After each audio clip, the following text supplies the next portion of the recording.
So one of the things I previously said, be cautious when making promises. Next is identify sources clearly. The public is entitled to as much information as possible to judge the reliability and motivations of sources.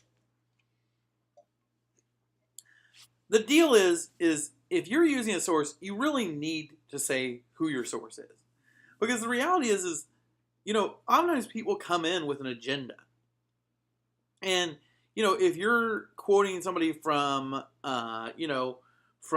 XYZ company, and that's where they work, and they're telling you about how great XYZ company is, the reality is they probably have a vested interest in what they're saying. They are, it's hard to get somebody. I think I remember Al Gore. He made a movie called An Inconvenient Truth.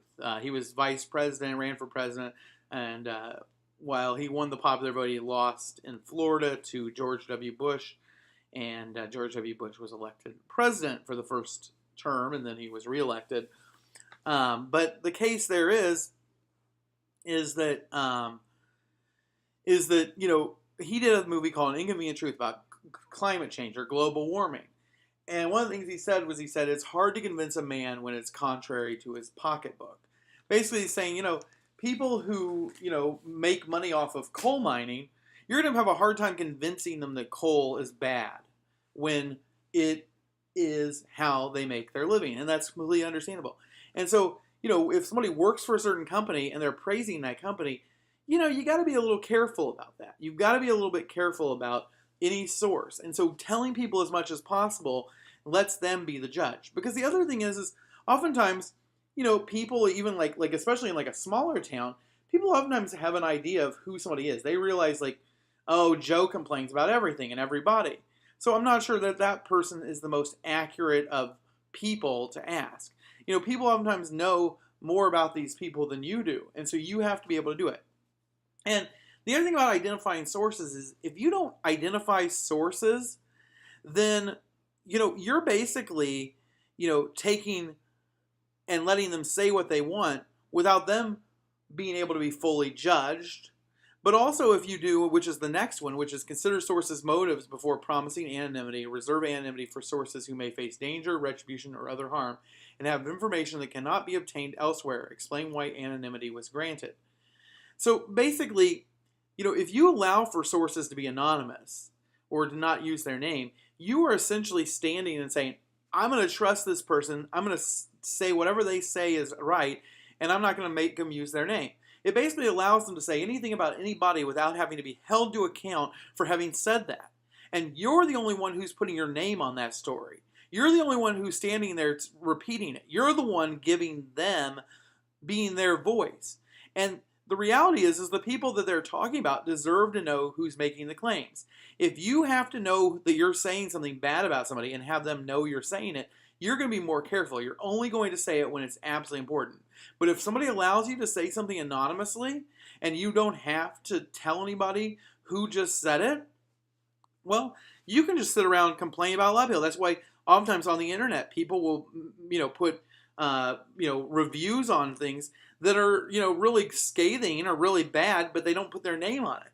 Well, when somebody doesn't put their name on a review online, I oftentimes treat that with a lot of suspicion. If somebody has their name and a picture and a link to their website, their Facebook page or whatever, well, I'm going to probably trust that they're being honest. And especially if I go to their Facebook page and see that 99% of the time they're very glowing in their reviews of other companies, then suddenly I'm going to go, oh, wait, maybe this person has a legitimate point.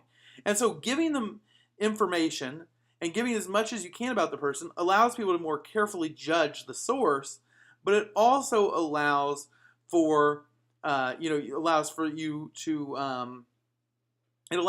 to judge the source, but it also avoids people just saying stuff that's mean and makes you the one who's the one saying it because you're covering for them. If they got it wrong, you're the one covering for them. If they get it right, you're the one covering for them. Now, there are cases where you can consider anonymity.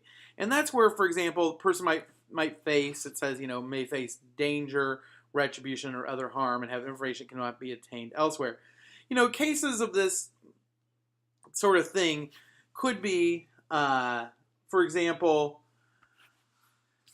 an example of, somebody facing harm or, can't get out, that sometimes people have jobs that if they tell you information about something that's a significant issue, something that impacts people, and you want to get the information, maybe a person works for the governor, and they've got information about corruption in the governor's office, and you're able to verify, and they're able to bring you documents and everything, and you know that they're right. You've verified, you've double checked, and you feel confident in them. You realize, though, if they go on the record with their face out there, they could get fired. They could go to jail. They could have other things happen. And so in those cases, there may be a case where you should stand in for them. An example of one time, another example of that is maybe somebody who's been sexually assaulted. Sometimes we'll give anonymity to those people so they can tell their story, even though usually if you do that, you should grant anonymity or not tell who the perpetrator was.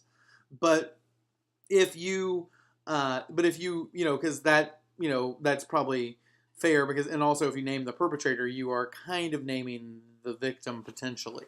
But that's a complicated factor. We won't get into that here. But the case is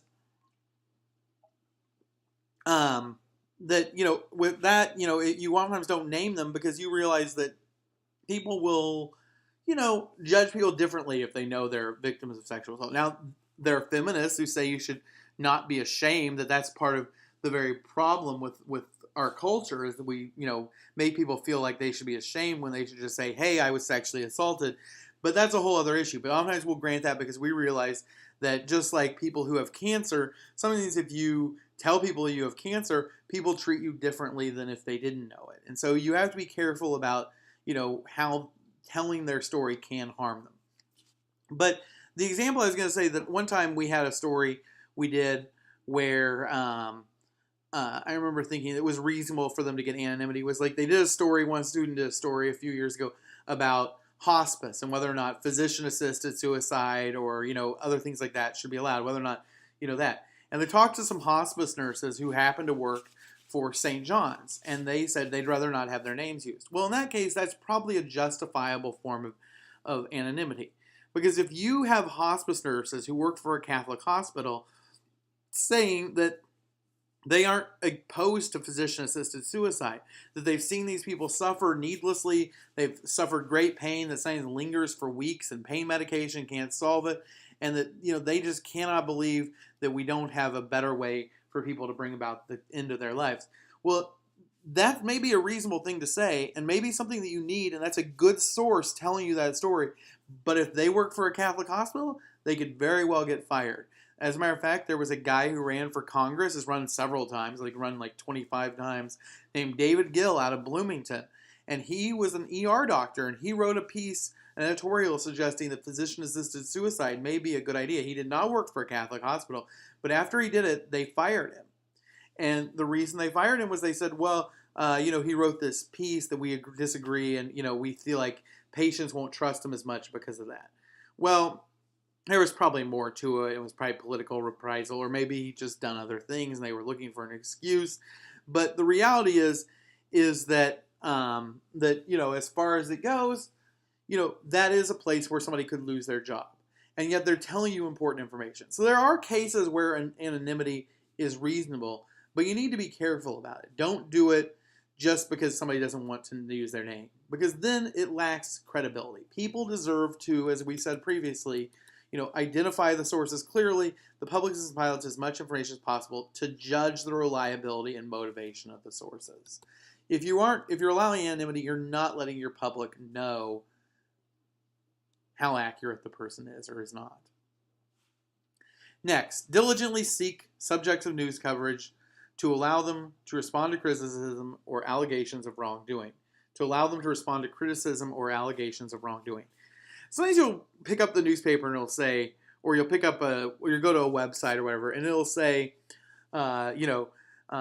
people, the defendant was unable to be reached, or the person who was accused was unable to be reached at news time, or, the mayor was unable to be reached, did not respond immediately to calls about the corruption charges, or, so-and-so did not respond immediately. You sometimes see that kind of line.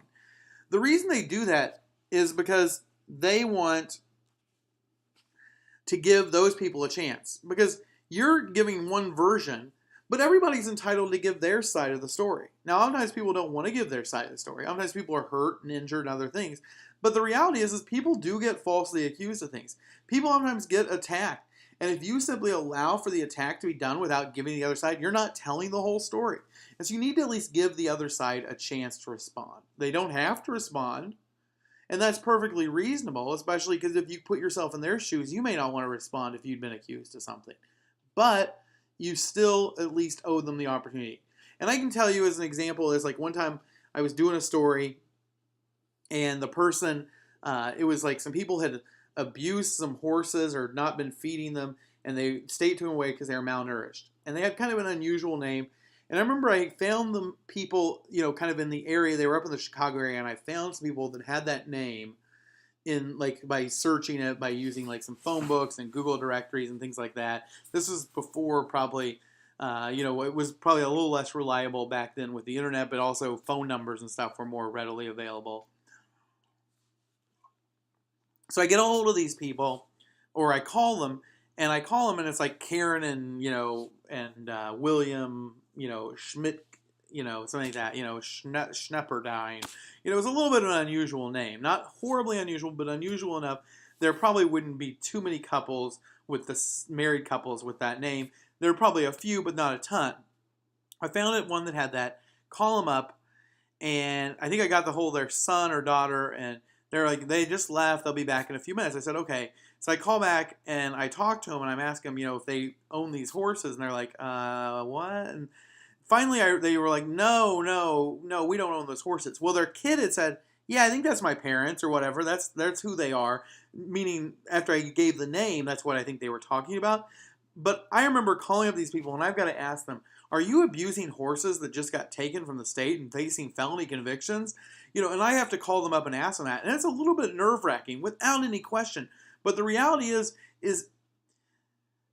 there may be more of the story. It may be the fact that they've been sending the money, but the money for the people who were boarding these horses was not getting used properly, or that they had fallen on hard times and asked the people to sell the horses, and they were like, no, we're not going to do that, because they didn't want to lose their business. Who knows what the reason was. But if you don't give the other people a chance to respond, you're not telling the full story. And even though it's really uncomfortable, even though it's really not fun, you need to give all sides. I'm going to do one more of these. Avoid undercover or surreptitious methods for gathering information unless traditional open methods will not yield information vital to the public. The case is you need to always announce, hi, my name is, and I am with the media. Always let people know who you are and where you're calling from, because they deserve to know who is calling them. Don't call them up and say, I'm not going to tell you who I am. I'm not going to give you any information. You need to be as honest and forthright about that. You need to give them information on who you are so that they, so that they are able to make a decision. Don't ever call up somebody and not tell them who you are. Now, there are examples where, maybe if you tell them or if you just go in there, you're going to get kicked out. And in those cases, you may be allowed to do it. But by and large, undercover operations, that kind of to catch a predator stuff is not a good idea. Don't go it. Now, back in the day, media and TV still does it, and they use these undercover methods.